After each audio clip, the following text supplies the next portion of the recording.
Hello students, so today we will discuss studying the past, chapter number 1. So dear students, now you are in class 6. In your class 6, the complete social science is divided into 3: history, civics and geography. So when we talk about history, history is the study of past. Past की study को करना क्या होता है? History. अब ma'am civics में क्या होता है? तो in civics you will study about constitution. Constitution क्या है, सेंट्रल गवर्नमेंट क्या है, स्टेट गवर्नमेंट क्या है, रूरल गवर्नमेंट क्या है, अर्बन गवर्नमेंट क्या है, मतलब लोकल लेवल गवर्नमेंट कैसे काम करती है, ये सब आप सिविक्स में पढ़ेंगे. ठीक है. पॉलिटिकल एग्जीक्यूटिव्स क्या होते हैं, परमानेंट एग्जीक्यूटिव्स. और ज्योग्राफी के अंदर आप क्या पढ़ेंगे बेटा? प्लेन्स कैसे बने, प्लेटो कैसे बने, माउंटेन्स का ओरिजिन कैसे हुआ, कितने टाइप के माउंटेन्स होते हैं, ग्लेशियर क्या है, ये सब आप किसके अंदर पढ़ेंगे बेटा? ज्योग्राफी की. All three subject are very interesting. थोड़ा सा इंटरेस्ट लेके थोड़ा सा अपना दिमाग खोल के पढ़ो. सारे के सारे सब्जेक्ट बहुत इंटरेस्टिंग हैं. तो बेटा कभी आप लोगों ने ऐसे सोचा है, क्या सोचा है कि जो हमारे अर्ली मेंस थे या जो पहले जो लोग रहते थे, तो वो लोग कैसे रहते थे? क्या वो खाते थे, क्या वो पहनते थे, उनके घर किस टाइप के होते थे, अगर उस टाइम में बच्चे होते थे तो वो कैसे गेम्स खेलते थे? क्या आपने कभी सोचा है? ठीक है. और अगर आपने सोचा है तो क्या आपको सारे क्वेश्चंस के आंसर आपकी सोचने से पता चले हैं? तो नहीं स्टूडेंट्स, ऐसा नहीं होगा. तो हिस्ट्री आपको यही सारी चीज़ें बताएगी. ये जो क्वेश्चन आपका फर्स्ट क्वेश्चन है कि कैसे लोग पास्ट में लीव करते थे, क्या वो खाते थे, क्या वो पहनते थे, कैसे घरों में रहते थे, क्या उनके बच्चे स्कूल जाते थे या नहीं जाते थे, इन सब चीज़ों के अगर आपको आंसर चाहिए तो आपको किसको पढ़ना पड़ेगा? हिस्ट्री को, है ना. तो डोंट फील कि it's a boring subject, it's a very interesting subject. जब आप इसको पढ़ोगे तो आपको बहुत सारी नॉलेज मिलेगी. ठीक है. तो अगर आप हिस्ट्री को क्लोजली देखते हो, हिस्ट्री सब्जेक्ट को क्लोजली देखते हो, तो आपको क्या इसमें एक दूसरा हिडन वर्ड दिखता है? मुझे दिख रहा है, आप सबको भी दिख रहा होगा. स्टोरी. तो what is history? History is all about story. Story of whom? Story of the people who lived in the earlier time में जो लोग रहते थे उनकी जो स्टोरीज़ हैं वो आप किसके अंदर पढ़ते हो? हिस्ट्री में. तो मुझे बताओ स्टूडेंट्स, क्या स्टोरीज़ कभी बोरिंग होती हैं? नहीं. तो हिस्ट्री कैसे बोरिंग हो सकता है? हिस्ट्री भी बहुत इंटरेस्टिंग है. ठीक है. अब वाई स्टडी हिस्ट्री? क्यों हिस्ट्री पढ़ना है? कुछ लोग तो हिस्ट्री के लेक्चर में बैठ के, पीरियड में बैठ के ऐसे सोचे होंगे, क्यों भाई, अब अकबर नहीं है, अब ब्रिटिशर्स भी नहीं है, तो हम उनको क्यों पढ़ें? Because history teaches us a lot. Okay. History हमको बहुत कुछ पढ़ाती है. क्या पढ़ाती है? About the past. और पास्ट अगर आपने पढ़ लिया तो आपको पता चल जाएगा कि जो प्रेजेंट है वो कैसे इवॉल्व हुआ है. अगर आपको प्रेजेंट को समझना है कि प्रेजेंट में कोई व्यक्ति ऐसा है तो वो ऐसा क्यों है, अगर कोई कंट्री ऐसी है, कंट्री की पॉलिसीज़ ऐसी हैं तो ऐसी क्यों है. आज पूरे वर्ल्ड में चाइना को बहुत क्रिटिसाइज़ किया जाता है कि बहुत रेप्रेसिव पॉलिसीज़ अडॉप्ट करता है. चाइनीज़ अपने नेबर के साथ हर एरिया पे क्लेम करता है. तो आज का जो चाइना ऐसा चाइना है, तो आज का चाइना ऐसा क्यों बना है? क्योंकि पास्ट में बहुत सारे नेबर कंट्रीज़ ने उसके ऊपर ऐसे ही किया है. तो आज वो प्रोएक्टिव हो गया कि कोई दूसरी कंट्री मेरे ऊपर कोई गलत काम करे, इसके पहले मैं ही प्रोएक्टिव हो जाऊँ. ठीक है. तो आपको पास्ट पढ़ना बहुत ज़रूरी है अगर आपको प्रेजेंट को समझना है तो. ठीक है. Okay. How does the past help us in understanding the present? ये आपको डिस्कस करना है. मैंने चाइना का आपको एक एग्जांपल दिया. आज चाइना को बहुत क्रिटिसिज्म मिलता है. हमारे इंडिया का अरुणाचल प्रदेश बोलता है मेरा है, पूरी साउथ चाइना सी को वो बोलता है मेरी है. तो क्यों बोलती है? क्योंकि एक टाइम था जब जापान ने चाइना को बहुत परेशान करके रख दिया था. ठीक है. बहुत छोटी छोटी कंट्रीज चाइना को बहुत परेशान करके जाती थी. तो चाइना अब ऐसा हो गया है कि पहले मुझे कोई ना परेशान करे, मैं ही उसको परेशान कर दूँ. ठीक है. तो पास्ट तो पढ़ना बहुत ज़रूरी है बेटा. यस. अब अगर आपसे कोई पूछता है कि हिस्ट्री वर्ड कहाँ से आया, ऑब्जेक्टिव क्वेश्चन के लिए बहुत इंपॉर्टेंट है. History comes from Greek word Historia. If somebody asks you from where the word history come, to just tell them history word come from the Greek word historia. And एक और question बनता है, Historia का meaning क्या होता है? तो the meaning of Historia is learning और नोइंग बाय इंक्वायरी.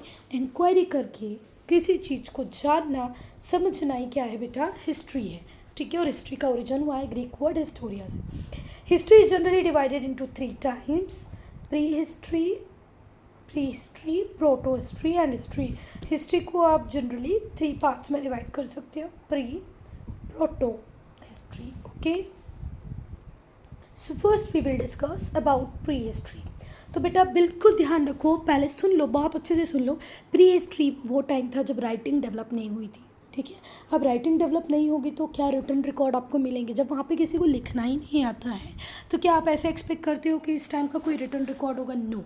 तो pre history is the period is the time when writing had not been invented. उस टाइम राइटिंग का इन्वेंशन नहीं हुआ था, तो इस पीरियड का हमको कोई रिटन रिकॉर्ड नहीं मिलता है, ठीक है।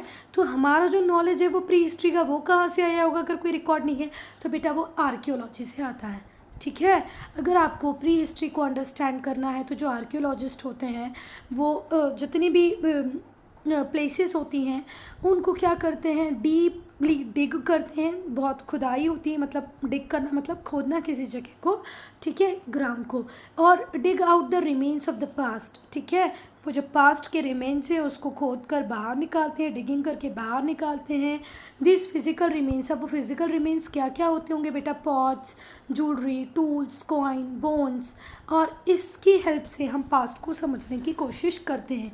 तो प्री हिस्ट्री वो पीरियड है जहाँ के लिए आपको कोई रिटर्न रिकॉर्ड नहीं मिलेगा, और रिटर्न रिकॉर्ड नहीं मिल रहा है तो जो हमारे आर्कियोलॉजिस्ट हैं उनको हिस्ट्री के बारे में कैसे पता चलता है? तो वो उस जगह को डिग करते हैं बहुत गहरा, डिगिंग करने के बाद उनको पॉट्स, ज्वेलरी, टूल्स, कॉइन्स मिलते हैं, और वो उनकी स्टडी करके बताते हैं कि उस टाइम में कैसे रहा होगा, ठीक है। अगर आप ऐसे टाइम में रहते हैं जहाँ पर कोई भी रिटन और स्पोकन लैंग्वेज नहीं है तो आप अपने आइडियाज़ को अपने फ्रेंड से कैसे बोलोगे? ट्राई एनेक्टिंग अ प्ले और स्किट इन अ क्लास। ऐसे आपको ज़रूर करके देखना चाहिए कि जब कोई लैंग्वेज नहीं है तो आप किस तरीके से अपने फ्रेंड को बता पाओगे कि कौन सी चीज़ क्या है, आप क्या बोलना चाह रहे हो, ठीक है। तो प्री हिस्ट्री जहाँ पर रिटन रिकॉर्ड नहीं, प्रोटो हिस्ट्री क्या है? तो प्रोटो हिस्ट्री का वो पीरियड है बेटा जहाँ से हमको रिटन रिकॉर्ड मिलना स्टार्ट हो गए थे, ठीक है। यहाँ पर राइटिंग डेवलप हो गई थी। तो अगर प्रोटो हिस्ट्री को पढ़ना है तो यहाँ पर आर्कियोलॉजिकल सोर्सेज में, हिस्ट्री को पढ़ने के सोर्सेज में पहला सोर्स क्या ही आएगा? रिटन रिकॉर्ड्स, है ना। However they are very few and still can not be read. अच्छा, जो प्रोटो टाइम है उसमें रिटन रिकॉर्ड्स तो मिलते हैं पर उसमें से बहुत कम ऐसे होते हैं जिनको हम पढ़ के समझ जाएं। जैसे हमारी जो इंडस वैली सिविलाइजेशन की स्क्रिप्ट है, इसको तो हम आज तक पढ़ ही नहीं पा रहे हैं, ठीक है, डिकोड ही नहीं कर पा रहे हैं क्या लिखा है। So archaeological sources are the main source of information, ठीक है। रीडिंग डेवलप हो गई थी, राइटिंग डेवलप हो गई थी, फिर भी उस पीरियड की रीडिंग राइटिंग को हम इतना नहीं समझ पाते हैं। तो यहाँ पर पहला सोर्स क्या बुक्स होंगी? नो, पहला सोर्स यहाँ पर भी क्या होंगे? आर्कियोलॉजिकल सोर्सेज ही होंगे। इसका एग्जाम्पल है इंडस वैली सिविलाइजेशन। जो स्क्रिप्ट है जो हमारे इंडस वैली सिविलाइजेशन में लिखी गई है, वो स्क्रिप्ट को आज भी कोई नहीं पढ़ पा रहा है बेटा, ठीक है। जैसे आप लोगों ने सिंचन देखा होगा ना, सिंचन जब स्टार्ट होता है तो ये ऐसे ऐसे कुछ लिखा होता है, तो क्या इसको हम समझ पाते हैं? नहीं समझ पाते हैं। तो ये तो जहाँ की लैंग्वेज है वो लोग उसको समझ लेंगे, पर हम लोग नहीं समझ पा रहे हैं। तो वैसे इंडस वैली सिविलाइजेशन का जो स्क्रिप्ट है उसको भी हम समझ नहीं पा रहे हैं कि क्या लिखा है। तो फिर से प्रोटो हिस्ट्री वो पीरियड है जहाँ पर रिटन रिकॉर्ड तो मिलता है, पर वो रिटन रिकॉर्ड हम रीड नहीं कर पा रहे हैं, इसीलिए आज भी हम किस सोर्सेज पे बेस करते हैं? आर्कियोलॉजिकल सोर्सेज पे, ठीक है। Yes students, try to read it. पढ़ पा रहे हो क्या? अगर कोई बच्चा पढ़ पाए तो मुझे कमेंट सेक्शन में ज़रूर लिख के बताए कि मैम मैं इसको पढ़ सकता हूँ। ये अर्ली एग्जांपल है राइटिंग का, जो कहाँ पर हुई? मेसोपोटामिया में हुई, ठीक है। कहाँ पर हुई बेटा? मेसोपोटामिया में, ओके। अब हमने प्रोटो हिस्ट्री देख लिया, प्री हिस्ट्री देख लिया, अब हम लोग देखेंगे हिस्ट्री क्या है। तो हिस्ट्री वो पीरियड है जहाँ पर राइटिंग कम्प्लीटली डेवलप कर गई थी, ठीक है, ठीक है, राइटिंग बन चुकी थी। We have written records for this period, और इस पीरियड के लिए हमारे पास कंप्लीट रिटन रिकॉर्ड्स है। तो अगर हिस्ट्री को पढ़ना होगा तो हम आर्कियोलॉजिकल सोर्सेज को पढ़ेंगे कि रिटन रिकॉर्ड्स को पढ़ेंगे? बताओ मुझे कमेंट सेक्शन में। बेटा हम लोग किसको पढ़ेंगे? रिटन रिकॉर्ड्स को पढ़ेंगे, क्योंकि इस टाइम के इनफ रिटन रिकॉर्ड्स हमारे पास हैं। और जो अर्ली राइटिंग्स होती थी उस टाइम पेपर पेन कॉपी तो अवेलेबल नहीं थे, तो लोग किसके ऊपर लिखते थे बेटा? रॉक्स के ऊपर, पिलर्स के ऊपर, कॉपर प्लेट्स, मतलब जो तांबा होता है, कॉपर होता है, उसकी प्लेट के ऊपर लिखते थे। पिलर्स के ऊपर लिख देते थे। पिलर्स बोले तो ऐसे मोटे मोटे बड़े बड़े पिलर होते थे, इनके ऊपर लिख देते थे। रॉक्स के ऊपर लिख देते थे, ठीक है। यस, क्ले टैबलेट बनाए जाते थे, पहले मिट्टी का एक टैबलेट बनाया जाता था, फिर उसके ऊपर लिख दिया जाता था। पाम लीव्स के ऊपर लिखते थे, ठीक है। And on the bark of birch tree, birch tree का जो बार्क होता है, एक बिर्च ट्री होता है उसका बार्क, बार्क बोले तो वो क्या बोलोगे आप उसको, अरे भाई इसको हिंदी में छाल बोलते हैं, मतलब किसी पेड़ का मोटा वाला जो पार्ट होता है जो निकल जाता है, ठीक है। तो बिर्च ट्री के बार्क पर आप लिख सकते हो, पाम लीफ के ऊपर आप लिख सकते हो, क्ले टैबलेट के ऊपर लिख सकते हो। Over the years many of these evidences have been destroyed. बेटा अगर आपने लीफ के ऊपर लिखा है, बार्क के ऊपर लिखा है, तो बहुत टाइम के बाद तो ये क्या हो जाएंगे, डिस्ट्रॉय हो जाएंगे, और वो डिस्ट्रॉय हो भी गए हैं, ठीक है। The ones that remain however are rich source of information, उसमें से जो भी कुछ बचा होगा वो क्या होगा, रिच सोर्स ऑफ इंफॉर्मेशन। अब हम बात करेंगे डेट्स इन हिस्ट्री। तो हिस्ट्री में जो डेट्स होती हैं बेटा, उसको आप कैसे एक्सप्लेन करते हो, through BC and AD, anno domini before Christ. BC बोले तो बिफोर क्राइस्ट, AD बोले तो एनो डोमिनी, ठीक है। Now days most historian use BCE instead of BC। BC की जगह हम लोग क्या यूज़ करते हैं, BCE। तो BC का फुल फॉर्म होता है बिफोर क्राइस्ट, और BC का फुल फॉर्म होता है बिफोर कॉमन एरा। C का यूज़ होता है AD के प्लेस पर, ठीक है। AD होता है एनो डोमिनी और C होता है कॉमन एरा, ठीक है। तो BC का मतलब हो गया, क्या हो गया बेटा, बिफोर कॉमन एरा। C का मतलब हो गया कॉमन एरा, ठीक है। तो the years expressed in BCE are counted backward. अगर BCE में कोई ईयर लिखा है तो उसकी काउंटिंग कैसे करनी है, backward. For example 100 BCE comes before 99 BCE, ठीक है। 100 BCE 99 BCE के पहले आ जाएगा, ठीक है। And C are counted forward, जैसे 99 के बाद ही 100 आएगा, 100 के पहले 99 आ जाएगा, ठीक है। If you want to find out the time period between two dates BC और CE, subtract the smaller date from the bigger. अब जैसे ये 500 BCE दिया है और ये 200 BCE दिया है, ठीक है, मीन्स अ पीरियड ऑफ 300, ठीक है। 500 माइनस 200 कर लो। वैसे सिमिलरली अगर कॉमन एरा में फाइंड करना है तो 200 CE 500 CE, तो 500 से फिर 300 माइनस कर दो तो क्या आ जाएगा, वो 200 माइनस कर दो तो 300, ठीक है। बड़े से छोटे को माइनस कर दो तो आपको टाइम पीरियड मिल जाएगा। To calculate the time period between two dates when one date is in BC and other in CE। अब प्रॉब्लम तो वहाँ आएगी, CE हुआ तो बड़े से छोटा माइनस कर दो, BC हुआ तो भी बड़े से छोटे को माइनस कर दो। पर अगर एक BCE दिया है और दूसरा CE दिया है तो कैसे होगा, ये तो प्रॉब्लमेटिक हो गया है ना, ठीक है। तो इसको ऐसे चलते हैं, देखो ये रहा 0, 0 से आप कॉमन एरा 200 CE पर हो, और 0 से पीछे कितना हो आप 500 BCE, तो आपको पहले तो 0 तक आना पड़ेगा, तो कितना आए आप 200 year.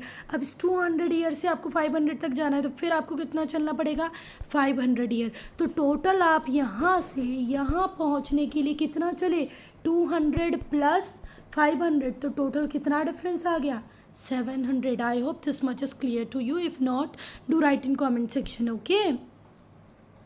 Kaling war between Emperor Ashok and King of Kaling was fought in 261 BCE. Calculate how many year ago war was fought. ये कैलकुलेट करके देखना स्टूडेंट्स, और मुझे कमेंट सेक्शन में लिख के बताना कि आपका आंसर राइट आया कि नहीं। फिर से मैं बता दे रही हूँ, पहले आपको हम जिस भी ईयर में चल रहे हैं, अभी कहाँ चल रहे हैं हम 2021 में, तो पहले आपको 0 तक आना पड़ेगा, कितना आना है, फिर इस 0 से आपको कितना पीछे जाना पड़ेगा 261 में, ठीक है। पहले यहाँ से यहाँ तक आए, फिर यहाँ से यहाँ तक आए, तो इन टोटल आप कितना चले हो, दोनों को प्लस करके मुझे कमेंट सेक्शन में लिख के बताना, ओके। मैं देखती हूँ आपको ये समझ में आया कि नहीं, ठीक है। The geography framework, okay. Geography has played an important role. Geography का भी अपना एक इम्पॉर्टेंट रोल होता है बेटा। इंडिया जैसी जब बहुत बड़ी कंट्री हो, ठीक है, जिसमें बहुत सारे डाइवर्स फीचर हों, जैसे डाइवर्स फीचर्स की अगर हम बात करें तो हमारे यहाँ हिमालयन माउंटेन है, ठीक है। फिर नदर्न प्लेन्स है, थार डेजर्ट है, कोस्टल प्लेन्स है, आइलैंड है। तो कितना इंडिया जोग्राफिकली डाइवर्सिफाई कंट्री है। ठीक है, यहाँ पर आपको हाई माउंटेन्स भी मिलेंगे, हॉट डेजर्ट भी मिलेगा, Thar desert, fertile river valleys भी मिलेगी, नॉर्दर्न प्लेन्स जो न्यूमरस रिवर्स ने बनाई है, हिमालयन माउंटेन्स नेचुरल बैरियर की तरह काम करते हैं। ठीक है, इंडिया और सेंट्रल एशिया के बीच में ये रहे नदर्न क्या हिमालयाज़ बेटा, यहाँ पर आपको मिलेगा चाइना और यहाँ पर है इंडिया। तो ये बैरियर की तरह काम करता है ना, रोकता है हमारे दुश्मनों को, ठंडी ठंडी हवाओं को, जो बहुत ज़्यादा ठंडा कर सकती थी हमारी कंट्री को। The passes in these mountain have acted as a routes of contacts in ancient time। तो बेटा passes क्या होते हैं, थोड़ा सा समझने की कोशिश। passes क्या होते हैं स्टूडेंट्स, देखो ये रहा माउंटेन। ठीक है, तो माउंटेन को क्रॉस करना बहुत मुश्किल बात होती है बेटा। आप इतना चढ़ोगे फिर नीचे उतरोगे, तो इस तरीके से ट्रेड के लिए बैरियर होते हैं माउंटेन। पर पासेस क्या होते हैं, दो माउंटेन्स के बीच में जो नेचुरल रास्ता होता है, दो माउंटेन्स के बीच में जो नेचुरल रास्ता होता है उसको हम क्या बोलते हैं बेटा, पास। ठीक है, तो ये पासेस के थ्रू आप क्या कर सकते हो, ट्रेड कर सकते हो, एक दूसरे के साथ मिल सकते हो।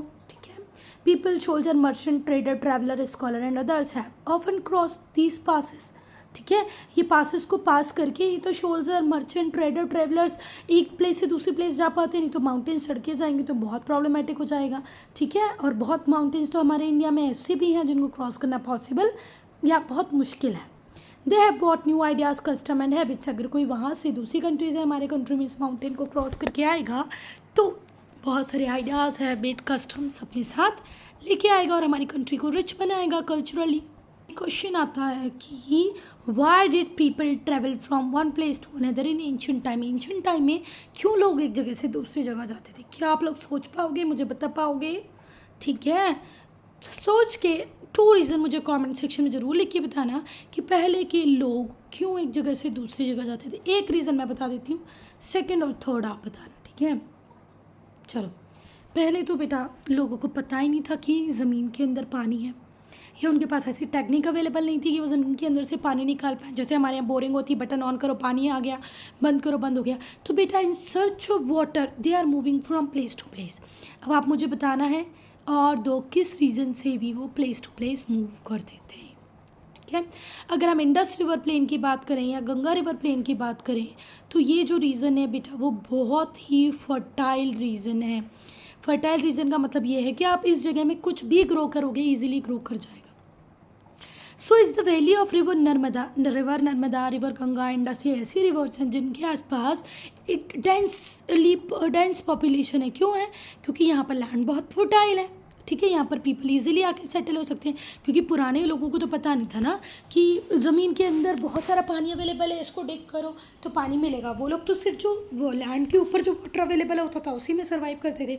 तो इतनी सारी Indus river, Ganga river, Narmada river के जो बैंक्स है उस पर बहुत सारी सिविलाइजेशन, बहुत सारे सिटीज़ बनी है। तो क्यों बनी है, because of availability of water.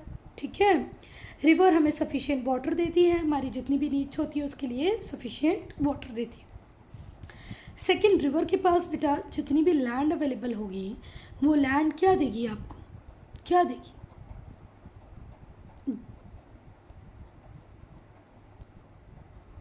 क्या होंगे बेटा,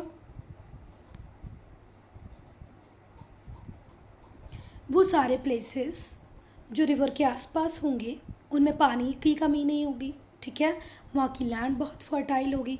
अब लैंड फर्टाइल होगी तो आप वहाँ पर कुछ भी ग्रो कर सकते हो। ठीक है, रिवर से आप ट्रांसपोर्ट भी कर सकते हो। तो रिवर वाला एरिया जहाँ पर प्लेन्स होंगे उसको डेवलप करना ज़्यादा आसान होगा कि माउंटेन्स को डेवलप करना ज़्यादा आसान होगा, मुझे बताएं कमेंट सेक्शन में। Okay, geography also determine the development seen in particular area. एक एरिया में कितना डेवलपमेंट हो सकता है ये उसकी ज्योग्राफी पे भी बहुत ज़्यादा अमाउंट में क्या करेगा, डिपेंड करेगा। ठीक है, कुछ ऐसे एरियाज़ भी हैं जहाँ पर बहुत अनफेवरेबल क्लाइमेट है, अनफेवरेबल एनवायरनमेंट है, वो स्पार्शली पॉपुलेटेड है। जैसे इंडिया के जितने भी ईस्टर्न स्टेट है, कौन से स्टेट बेटा, ईस्टर्न स्टेट। ठीक है, तो जो ईस्टर्न स्टेट हैं वहाँ पर क्या होता है स्टूडेंट, ईस्टर्न स्टेट्स में बहुत सारा फॉरेस्ट एरिया है, बहुत सारे माउंटेन्स हैं, तो वहाँ पर हम रेलवे नेटवर्क डेवलप नहीं कर पा रहे, वहाँ पर हम बस का नेटवर्क प्रॉपरली, कम्युनिकेशन नेटवर्क नहीं कर पा रहे, तो वहाँ पर पॉपुलेशन बहुत कम रहती है, ठीक है। पर नॉर्दर्न प्लेन्स में जैसे गंगा बेसिन वाला जो एरिया है पूरा, वहाँ पर लोग बहुत ज़्यादा रहते हैं। क्यों? क्योंकि प्लेन एरिया है, ठीक है, हर चीज़ को आप इजीली डेवलप कर सकते हो, ठीक है। जहाँ पर एनवायरनमेंट फेवरेबल होगा वहाँ पर डेवलपमेंट भी बहुत ज़्यादा होगा, और डेवलपमेंट होगा तो लोग बहुत ज़्यादा रहेंगे आगे, ठीक है। Sources of history. अब हिस्ट्री के सोर्सेज क्या है? हिस्ट्री अगर आपको किसी चीज़ के लिए कुछ बता रही है तो वो किस आधार पे बता रही है, कौन से बेस पे बता रही है। तो how do we find out about something that took place 1000 year ago? आपको कैसे पता चलेगा कि 1000 ईयर 2000 ईयर अगो या कितने भी 1000 ईयर अगो कुछ हुआ है तो कैसे हुआ है? तो ये आपको बताते हैं remains which people of that time left behind. हम रिमेन्स की स्टडी करते हैं जो पुराने लोग हमारे लिए छोड़ गए हैं, जैसे आर्कियोलॉजिस्ट हैं, हिस्टोरियंस हैं। These study these remains, archaeologist historians इस रिमेन्स की स्टडी करते हैं, ठीक है, कि पास्ट में क्या हुआ होगा। What might have been happened in the past, might, शायद ऐसा हुआ होगा, उनका कहना ऐसे होता है, ठीक है। अब आर्कियोलॉजिस्ट कौन होता है बेटा? जो स्टडी की पास्ट की स्टडी करता है with the help of coins, pots, tools, उसको हम क्या बोलते हैं? आर्कियोलॉजिस्ट। जो एक्सकवेशन करता है, खुदाई करता है, डिगिंग करता है, ठीक है। अब the work of archaeologist and historian is similar to that of detective.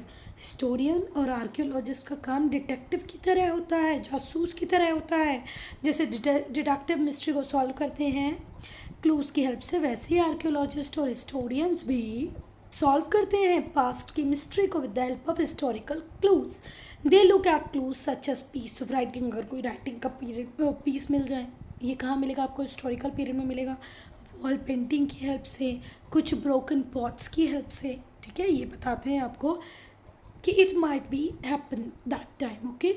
From these they slowly put together history of the period, और धीरे धीरे फिर इन सब के स्टडी से वो बताते हैं कि इस पीरियड में क्या हुआ होगा। These clues are sources of history, और यही सारे clues हिस्ट्री के sources हैं। These sources can also be divided as archaeological और literary। archaeological sources भी होते हैं, literary sources भी होते हैं, ठीक है। अगर आपके जो पापा हैं वो आपको लेके जाते हैं किसी आर्कियोलॉजिस्ट के पास, तो आप एक क्वेश्चन प्रिपेयर करें। क्या प्रिपेयर करें? एक क्वेश्चन की लिस्ट प्रिपेयर करें जो आपको आर्कियोलॉजिस्ट से पूछनी है, ठीक है। ये आपका टास्क हुआ, ठीक है। ये आपको होमवर्क में करना है और मुझे कमेंट सेक्शन में लिख के दो। तो आपको मुझे बता ही देना है कि अगर आपके पापा किसी आपके आर्कियोलॉजिस्ट फ्रेंड के साथ पास लेके गए तो आप उससे कौन से दो क्वेश्चन पूछोगे। Please do write in comment section, okay. Archaeological जो सोर्सेज होते हैं बेटा, वो डायरेक्ट एविडेंसेस होते हैं, क्योंकि उनमें कोई चेंज नहीं किया होता, ह्यूमन बीइंग ने उनको कोई अल्टरेशन नहीं किया होता है। 4 टाइप के हो सकते हैं आर्कियोलॉजिकल सोर्सेज, या तो इंस्क्रिप्शन होंगे, या मॉन्यूमेंट्स होंगे, या तो आर्टिफैक्ट होगा। इंस्क्रिप्शन मतलब उस टाइम का लिखा हुआ जो रिटन रिकॉर्ड है। मॉन्यूमेंट्स मतलब बड़े बड़े बिल्डिंग्स वगैरह। आर्टिफैक्ट्स मतलब जो ज्वेलरी वगैरह उस टाइम में पहनी जाती थी, जो पॉट्स बनाए हैं। कॉइन्स तो आपको पता ही है, सिक्के, ठीक है। अब इंस्क्रिप्शन क्या होता है बेटा? Written record engraved on rocks के वॉल्स, मेटल पिलर, ठीक है। अब इंस्क्रिप्शन क्या है? उस टाइम के रिटन रिकॉर्ड्स, और ये रिटन रिकॉर्ड्स हार्ड सर्फेसिस पे होते थे, जैसे रॉक्स के ऊपर, केव मतलब जो गुफाएं होती हैं उनकी वॉल पे, मेटल पिलर पे, टेम्पल की वॉल्स पे, क्ले और कॉपर के टैबलेट बनाए जाते थे। इन सबको हम क्या बोलते हैं? Inscription. What is inscription? Written record engraved on rocks, pillars, metal pillars, clays, copper plates, okay. जो भी किंग होता था उस टाइम का, वो अपने इम्पॉर्टेंट इवेंट को या जो भी उसके रीन में इम्पॉर्टेंट हुआ, क्या क्या उसने अचीव किया, इन सारी चीज़ों को वो इंस्क्राइब करा देता था, so that people could read them and remember the particular king. जो एम्परर अशोक थे, ठीक है, अशोक किस एम्पायर को बिलोंग करते थे बेटा? मौर्यन डायनेस्टी को बनाते थे। Let me know in comment section who was the founder of Mauryan dynasty. Ashok was the king, one of the king of Mauryan dynasty. तो मुझे नाम बताएं अशोक के दादाजी का, जिन्होंने मौर्यन डायनेस्टी को फॉर्म किया था, ठीक है। तो जो अशोक थे उन्होंने बहुत सारे इंस्क्रिप्शन लिखवाए हैं, उनके पूरा जो एम्पायर है उनके डिफरेंट पार्ट में आपको बहुत सारे इंस्क्रिप्शन मिल जाएंगे। We know so much about him largely through this inscription. हम अशोक के चैप्टर्स आगे हिस्ट्री में पढ़ेंगे, तो अशोक को हम इतना क्यों जानते हैं? With the help of that inscription only. Okay students, monuments क्या होते हैं? मॉन्यूमेंट्स वो बिल्डिंग्स हैं जिनकी हिस्टोरिकल इंपॉर्टेंस है। Building of historical importance is known as monument. आप अपने घर की बिल्डिंग को मॉन्यूमेंट मत बोलने लग जाना, नहीं तो एक बच्चा अपने घर की बिल्डिंग को बोल रहा है what a monument I have, see my monument. Okay, don't say like this. Monuments हम उन बिल्डिंग्स को बोलते हैं बेटा जिनकी हिस्टोरिकल इंपॉर्टेंस होती है, ठीक है। They tell us about the period in which they built. वो हमें बताती हैं कि इस पीरियड में वो बनी होगी, उस टाइम में सोशल लाइफ कैसी रही होगी, रिलीजियस बिलीफ कैसा था, कल्चर कैसा था, लोगों को साइंस का कितना नॉलेज था, ठीक है, किस तरीके से उन्होंने उस मॉन्यूमेंट को बिल्ड किया है। टेम्पल इसके अंदर आएंगे, फोर्ट, पैलेसेस, स्तूप्स, मोनास्ट्रीज, ये सब मॉन्यूमेंट का पार्ट है। ओके, आपका घर मॉन्यूमेंट नहीं है, ठीक है। नाउ आर्टिफैक्ट्स, तो जितनी भी ऑब्जेक्ट हैं ह्यूमन मेड वो सारे आर्टिफैक्ट हैं, जैसे पोट्री, मटका, ठीक है, टूल्स जो भी उन्होंने वेपन्स बनाए होंगे कुछ हेल्प के लिए, कुछ किसी को मारने के लिए, वो सारे टूल्स, कुछ ऑर्नामेंट्स, ज्वेलरी उस टाइम की, metal objects, jewellery, weapon, these are called artefact. Tools उनकी हेल्प के लिए, वेपन्स उन मारने के लिए, ऑर्नामेंट्स मतलब ज्वेलरी अपने आप को सजाने के लिए, ये सब किसके अंदर आएंगे? आर्टिफैक्ट के अंदर आएंगे। They are found by archaeologist in the course of excavation. जब भी वो एक्सकवेशन करते हैं ना बेटा, एक्सकेवेशन करते हैं, क्या करते हैं? एक्सकेवेशन मतलब खुदाई करना, ज़मीन को खोद के चीज़ों को निकालना। जब भी वो एक्सकेवेशन करते हैं तब उनको बहुत सारे आर्टिफैक्ट मिलते हैं, वो उसकी स्टडी करते हैं और बताते हैं ये कॉइन, ये आर्टिफैक्ट, ये ज्वेलरी कब की है। ये देखो कॉइन्स, कॉइन बहुत वैल्यूएबल आर्कियोलॉजिकल सोर्सेज हैं, ठीक है। पहले गोल्ड कॉइन चलते थे, सिल्वर कॉइन चलते थे, ये वाइटल क्लूज देते हैं अबाउट पास्ट, ठीक है। अब हम पढ़ेंगे coins. Coins important valuable archaeological source है। इससे एक पर्टिकुलर किंग की रीन के बारे में पता चलता था, उसकी इकोनॉमी के बारे में पता चलता था, ठीक है, किस एक्सटेंट तक उस किंग का एम्पायर था, किस किस रीजन तक वो ट्रेड करता था, ये सब आपको किसकी हेल्प से पता चलेगा? कॉइन की हेल्प से पता चलेगा। Coin also throw light on art and religion of earlier time. Coin के थ्रू को उस पर्टिकुलर प्लेस का आर्ट और रिलीजन भी आपको पता चलता है, ठीक है। अब लिटरेरी सोर्सेस कौन से होते हैं? तो लिटरेरी सोर्सेस वो सोर्सेज हैं जो हैंड रिटन रिकॉर्ड उस टाइम का हमको मिला है, उसको हम क्या बोलते हैं? मनुस्क्रिप्ट, ठीक है। जो बुक्स के फॉर्म में मिला है वो मनुस्क्रिप्ट, जो कैसे मिला है? जो हार्ड फॉर्म में मिला है, जिसको हमने क्या करके बनाया है? याद आया कुछ? हमने इंस्क्राइब किया है, उसको हम क्या बोलेंगे? इंस्क्रिप्शन। जैसे पिलर्स के ऊपर है, टैबलेट्स के ऊपर है, रॉक टैबलेट्स के ऊपर है, कॉपर प्लेट के ऊपर है, तो वो क्या हो जाएगा? इंस्क्रिप्शन। जिसको आपने क्या किया? इंस्क्रिप्ट किया है, मतलब क्या कहते हैं? एनग्रेव्ड किया है। क्या किया? एनग्रेव्ड किया है। तो एनग्रेव्ड वाले हो गए, क्या हो गए एनग्रेव्ड वाले? जल्दी से सोच के बताओ मुझे, कुछ दिमाग में। इंस्क्रिप्शन, ठीक है। और जो बुक्स के फॉर्म में मिलेंगे, जो रिटन रिकॉर्ड्स बुक्स के फॉर्म में मिलेंगे, वो क्या हो गए? मनुस्क्रिप्ट। ये यूजुअली पाम लीव्स के ऊपर लिखे जाते थे और बिर्च ट्री के बार्क पे लिखे जाते थे, ठीक है। टू चीज़ों पे मेनली ये लिखे जाते थे। पाम की लीव, आप नेट पे देखिए पाम लीव क्या होती है, और बार्क ऑफ बिर्च ट्री पे, इन दोनों के ऊपर लिखे जाते थे बेटा, क्योंकि इनका फ्रेजाइल नेचर है। एक पत्ती कब तक होगी? थोड़े टाइम के बाद वो सड़ जाएगी, गल जाएगी, ऐसे ही बार्क के साथ है। तो ये बहुत सारी मनुस्क्रिप्ट तो क्या हो गई बेटा? डिस्ट्रॉय हो गई, पर जो कुछ बची हुई हैं वो आज तक सर्वाइव कर रही है। और बेसिकली हमको मेन मनुस्क्रिप्ट कहाँ से मिली है बेटा? टेम्पल से, मंदिरों में रखी हुई मिली है, ठीक है। लिटरेरी सोर्सेज को आप टू पार्ट में डिवाइड कर सकते हो। कुछ लिटरेरी सोर्सेज रिलीजियस हैं, धार्मिक बुक्स हैं, और कुछ सेक्युलर हैं जिसमें धर्म के बारे में नहीं बताया गया, बाकी सारे मैटर्स को डिस्कस किया गया है, ठीक है।